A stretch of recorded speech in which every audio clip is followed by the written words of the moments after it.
If you ever felt like your faith is slipping, maybe you've been praying less, going to church less, or finding it harder to feel God's presence, it's easy to think I'm drifting away from Him. And that thought alone can create a deep sense of shame. You start believing that your closeness to God depends on how well you're performing, how often you pray, how consistent you are with church, or how good your spiritual habits look. But what if that belief itself is the problem?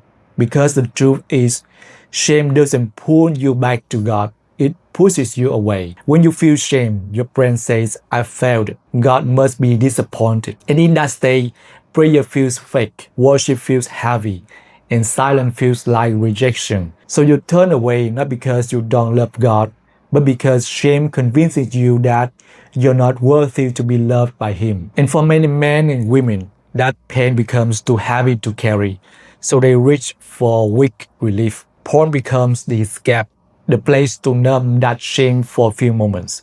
But once the moment passes, the shame rebounds even stronger, and the cycle deepens. Shame leads to porn, and porn leads to more shame. But here's the mindset shift that changes everything.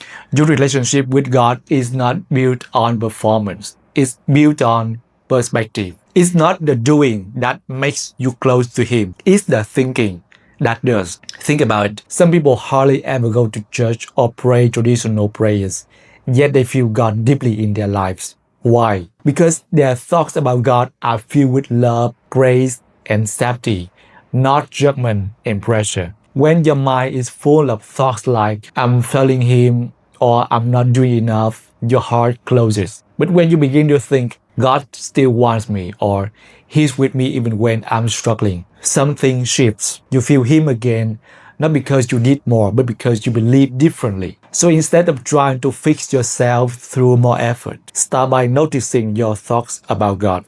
Ask yourself, am I thinking about Him as someone who's waiting for me to perform or someone who's already with me in this moment? The more you focus on thoughts that reflect His grace, the more your heart naturally turns toward Him. And ironically, as you start to feel closer, the actions, the prayer, the worship, the church, all begin to flow naturally. So the next time you feel distant from God or find yourself turning to porn to escape shame, don't start by doing more. Start by thinking differently. Because closeness to God doesn't begin with discipline. It begins with love, and love begins in your mind and heart. So if this message resonated with you and you're ready to take the next step toward real freedom, I have created a free 22-minute training that walks you through my 3-part system to rewire your brain and live porn-free. In that training, you learn how to break the cycle of shame and desire through desire deconditioning, how to take back control of your emotions through emotional ownership, and how to renew your mind through a process I call cognitive laddering. So if you've been trying to quit porn but keep falling back into the same pattern, this is a deeper process you've been missing. Message me the word link and start your journey to lasting freedom with God at the center of it.